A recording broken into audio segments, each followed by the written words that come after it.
Remue ménage. Remue ménage.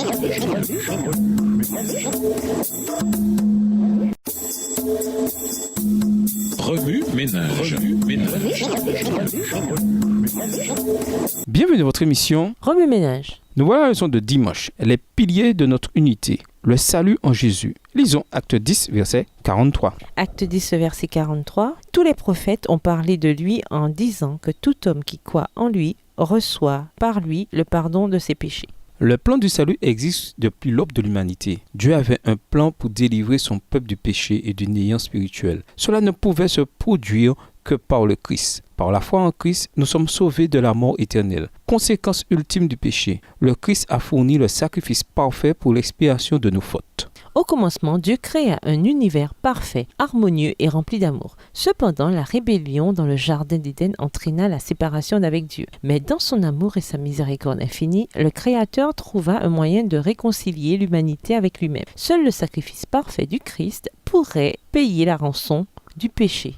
Nous croyons que le plan du salut procède de l'amour de Dieu pour nous. Nous avons l'assurance du salut par la foi en Christ. En tant que chrétiens adventistes, nous déclarons que le Christ était présenté dans les desseins de Dieu, dans les types, les figures et les sacrifices de la loi, et dans les promesses et les prophéties de l'Ancien Testament, comme celui qui devait obtenir la rémission des péchés par son sang, sans lequel il n'y a pas de pardon. Le retour du Christ. Lisons 1 Thessaloniciens 4, les versets 13 à 18. 1 Thessaloniciens 4, versets 13 à 18. Nous ne voulons pas, frères, vous laisser dans l'ignorance au sujet de ceux qui sont décédés, afin que vous ne soyez pas tristes de la même manière que le reste des hommes qui n'ont pas d'espérance. En effet, puisque nous croyons que Jésus est mort et ressuscité, nous croyons aussi que Dieu ramènera par Jésus et avec lui ceux qui sont morts. Car voici ce que nous vous déclarons d'après une parole du Seigneur.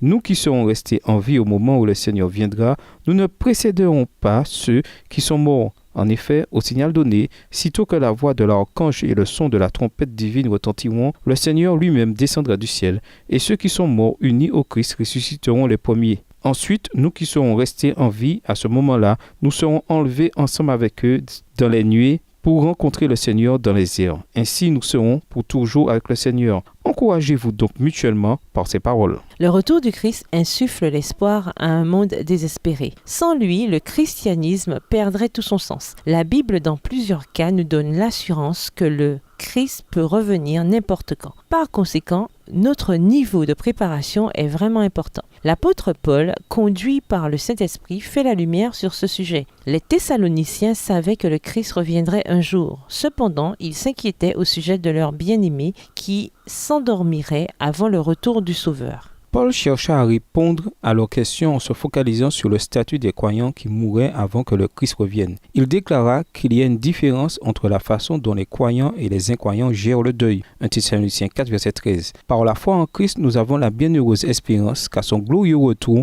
nous pourrons nous réjouir avec lui et avec nos êtres chers qui se sont endormis plus tôt.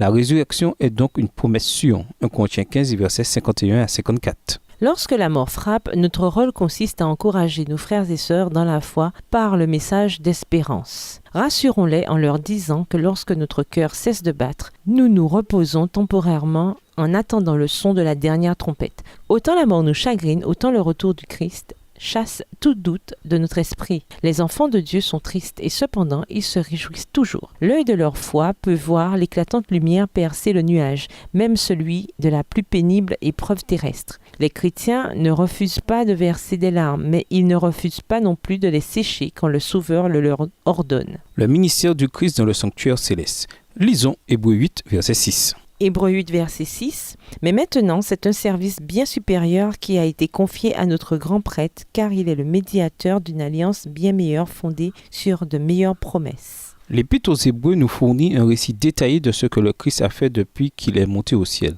Il est notre souverain sacrificateur et poursuit son ministère d'intercession dans le sanctuaire céleste. Hébreux 7, les versets 20 à 28, Hébreux 8, verset 10. Dans la culture juive traditionnelle, le souverain sacrificateur jouait un rôle significatif dans la purification des pécheurs. Il dirigeait le processus dans le lieu très saint du sanctuaire en accomplissant le rituel des sacrifices. Cependant, les souverains sacrificateurs terrestres n'exerçaient qu'un sacerdoce limité, puisqu'ils étaient humains et par conséquent enclins au péché. En outre, leur activité n'était valide que de leur vivant. La mort et la vieillesse mettaient un terme à leur sacerdoce. Le Christ, au contraire, vit éternellement et par conséquent a un sacerdoce durable. En tant qu'adventistes, nous croyons en un sanctuaire céleste où le Christ examine la vie de tous les croyants pour qu'il leur soit possible de bénéficier de son sacrifice expiatoire. Dans le sanctuaire terrestre, le souverain sacrificateur entrait dans le lieu très saint avec le sang des animaux pour accomplir le sacrifice d'expiation. Mais dans le sanctuaire céleste, le Christ est entré dans le lieu très saint avec son propre sang pour combler le fossé entre Dieu et l'homme. Le ministère d'intercession confirme l'alliance de grâce et d'amour dans laquelle le Christ est le chef médiateur parce que seul son sacrifice peut satisfaire la justice de Dieu. Se souvenir du sabbat, lisons Exode 20, les versets 8 à 11. Exode 20, les versets 8 à 11, pense à observer le jour du sabbat et fais-en un jour consacré à l'Éternel. Tu travailleras 6 jours pour faire tout ce que tu as à faire. Mais le 7e jour est le jour du repos consacré à l'Éternel ton Dieu. Tu ne feras aucun travail ce jour-là, ni toi, ni ton fils, ni ta fille, ni ton serviteur, ni ta servante, ni ton bétail, ni l'étranger qui réside chez toi. Car en 6 jours, l'Éternel a fait le ciel, la terre, la mer et tout ce qui s'y trouve. Mais le 7e jour, il s'est reposé. C'est pourquoi l'Éternel a béni le jour du sabbat et en a fait un jour qui lui est consacré. Le sabbat est le 4e commandement de Dieu. À l'instar des 3 premiers, il explique le devoir de l'homme envers son Créateur. Cependant, contrairement aux autres commandements qui le précèdent ou le suivent, il commence par les mots « Souviens-toi ». Nous n'avons pas besoin d'une connaissance supplémentaire pour savoir au commencement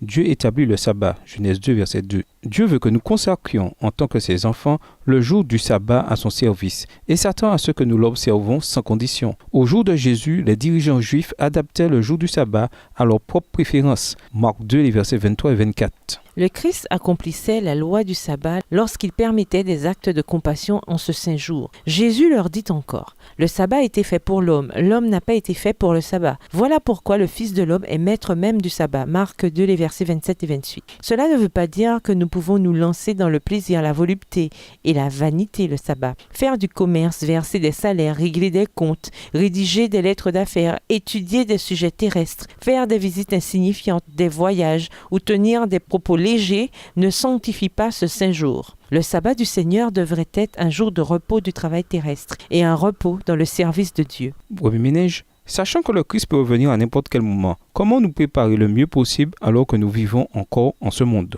Comment éviter de tomber dans le piège des affaires terrestres le sabbat? En tant que jeune adulte adventiste, comment l'œuvre d'intercession du Christ consolide-t-elle votre foi? Au revoir. Et à demain si Dieu veut. Remue ménage. Remue ménage.